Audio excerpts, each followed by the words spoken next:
సత్యసువార్త ప్రియులారా, మరి ఈ ఉదయకాలము మరి నాగలాపురం గ్రామ ప్రజలు మరి వినాలి.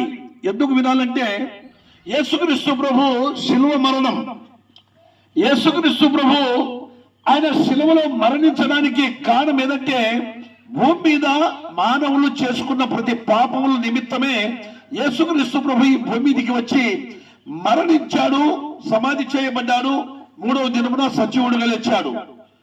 ఎందుకు సజీవుడుగా లేచాడంటే మన హృదయములు సరిగా లేవన్నమాట. మనలో ఉన్న ప్రతి పాపము డాగు, మచ్చ, ముడత అన్ని తుడిచివేయడానికి ఒక పరిశుద్ధమైన రక్తం కావాలి. ఆ పరిశుద్ధుడు, ఆ పవిత్రుడు, ఆ నిష్కలంకమైన రక్తం ద్వారా మన పాపములు, మన డాగులు, మన మచ్చలు ఎవరుగా మనలో ఉన్న ప్రతి కామ, క్రోధ, మద, మోహ, ఆశ్చర్యాలను తుడిచివేయడానికి ప్రభు అయిన యేసుక్రీస్తు ఈ భూమి మీదకి రావడం జరిగింది. అందుకే పాపులను రక్షితుడు క్రీస్తు యేసు లోకమునకు వచ్చెను అని రాయబడింది. పాపపు స్థితిలో ఉన్న మానవునికి ఎంతగా ప్రేమించాడంటే ఆయన కలవరి శిలువలో ప్రాణం పెట్టినంతగా ప్రేమించాడు. పాపపు స్థితిలో ఉన్న మానవుడికి ఆయన పరలోక రాజ్యం చేర్చడానికి తన పవిత్రమైన రక్తము కార్చాడు. ప్రియులారా, మనము తెల్లారితే పొద్దుముగ్గుతే యేసుక్రీస్తు నామము మనకు తెలుసు. యేసు అనగా రక్షకుడని తెలుసు. యేసుక్రీస్తు ప్రభు ఈ లోకానికి మన కొరకే రక్షణ ఇవ్వడానికి వచ్చాడని మనకు తెలిసినా మన హృదయాలు ఎక్కడెక్కడో వెళ్ళిపోతున్నాయి. అందుకే హృదయము అన్నిటికంటే ఘోరమైన వ్యాధి కలది, అది మోసకరమని దేవుని వాక్యం సెలవిస్తుంది. యేసుక్రీస్తు ప్రభుల వారు కూడా ఆయన కొండ మీద ప్రసంగంలో ఒక మంచి మాట చెప్పాడు. హృదయ శుద్ధి గల వారు ధన్యులు, వారు దేవుని చూచెదరు. మన హృదయం ఇంకా యేసు వైపు లేకపోతే, ఆయన శిలువలో కార్చిన రక్తమును బట్టి, ఆయన మరణించిన విధానమును బట్టి ఒకసారి మనం జ్ఞాపకం చేసుకుంటే మరలా మనకు బలియాగం జరగదు. ఒక్కసారే సర్వమానవాళి పాపముల కొరకు యేసుక్రీస్తు ఒక్కసారే బలియాగం జరిగింది. ఆ బలి నీ కోసమే, నా కోసమే, 800 కోట్ల ప్రజల కోసమే. ఈ భూమి మీద ప్రతి మానవుడు ఏ భేదము లేదో అందరూ పాపము చేసి దేవుడు అనుగ్రహించు మహిమను పొందలేకపోతున్నారని దేవుని వాక్యం సెలవిస్తుంది. ప్రియులారా, నరుల చెడుతనము భూమి మీద గొప్పదనియు, వారి హృదయం యొక్క తలపుల్లో ఊహపై ఎల్లప్పుడూ కేవలం చెడ్డదనియు యెహోవా చూచి తాను భూమి మీద నరులను చేసినందుకు సంతాపమునొందెను. ఈ భూమి మీద మనిషి చేసే ప్రతి పాపము దేవుడు చూసి ఇక ఎంతో మనసు నొచ్చుకుంటున్నాడు. నీ కుమారుడు నీ మాట వినకపోతే నీవు ఎంతో బాధపడతావు. నీ కుమార్తె నీ మాట వినకపోతే ఎంతో బాధపడతావు. అలాగే కన్న తండ్రి అయిన దేవుడు నీ కొరకు తన ప్రియ కుమారుడైన యేసుక్రీస్తుని భూమికి పంపించి నీ పాపముల కొరకు నీవు పరలోక రాజ్యం చేరడానికి ప్రభు మరి ఈ భూమికి వచ్చి బలియాగమైపోయారు. బలి అనగా ఎడ్ల రక్తము చేత, గొడ్ల రక్తము చేత కాదు, కానీ శిలువ మ్రాను మీద తన పరిశుద్ధమైన రక్తం చిందించాడు. నీ హృదయం ఎక్కడ ఉంది? ప్రభు వైపు ఉందా? ఈ లోకం వైపు ఉందా? ఈ లోకంలో ఇంకా తినాలి, త్రాగాలి, సుఖించాలి, నాకేమి లేని నామకార్థంగా జీవిస్తున్నావా? ఓ ప్రియ సోదరి సోదరుడా, ఇక నాకు యవ్వన కాలం ఉంది, ఇక నేను తినాలి, ఇక త్రాగాలి, ఇక ఓ మస్తు రోజులున్నాయి, ఇంకా నాకు ఆయుష్ ఉంది అంటున్నావా? రేపేమి సంభవించునో మీకు తెలియదు. మీరు ఇంతలోనే కనబడి అంతలోనే మాయమైపోవు ఆవిరి వంటి వారే అంటుంది దేవుని వాక్యం. నీటి బుడగ లాంటిది జీవితం, గడ్డి పువ్వు లాంటిది జీవితం.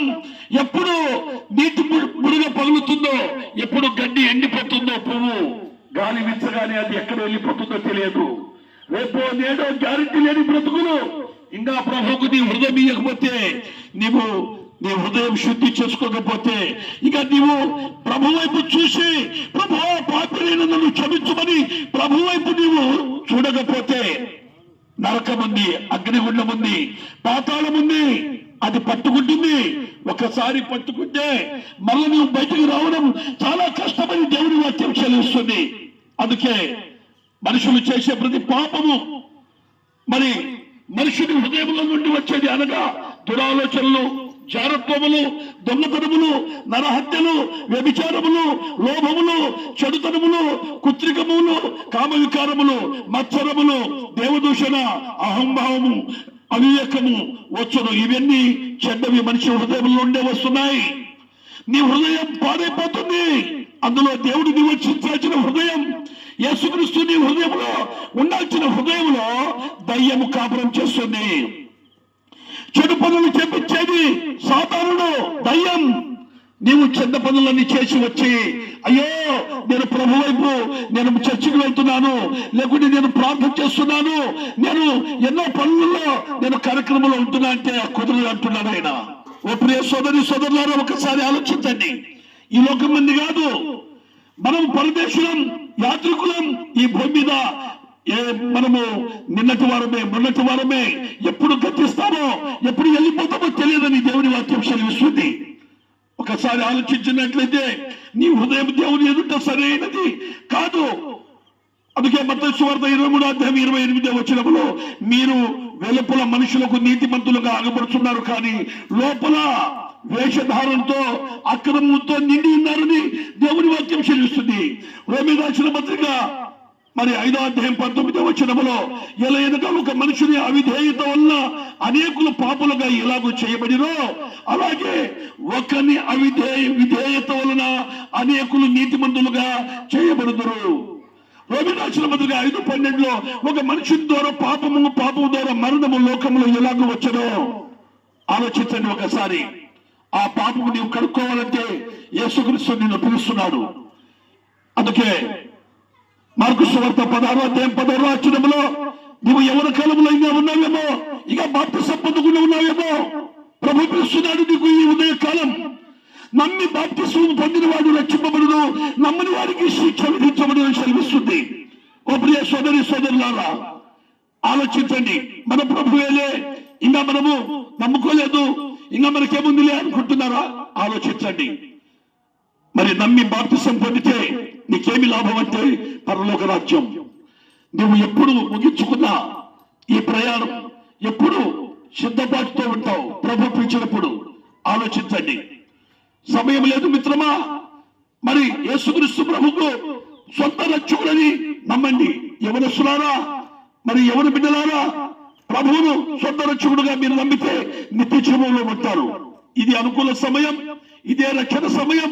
పాప స్థితిలో ఉన్న నీ జీవితము, ఇందాక సోదరులు పాడారు, యేసు సావంది శిలువపై నీ కొరకే నా కొరకే. నీ పాపము డాగులు, నీ మచ్చలు, నీలో ఉన్న ప్రతి పాపము అన్ని తుడిసిపెట్టాలంటే యేసు రక్తం ప్రతి పాపము నుండి మనల్ని పవిత్రం చేస్తుంది. ఈ మంచి మార్గం చేత ఆదరించబడి మీరు చక్కగా నమ్మి బాప్తిసం పొంది రక్షణ పొంది ప్రభువులో జీవిస్తారని చెబుతూ ఈ మాటలు ముగిస్తున్నాను.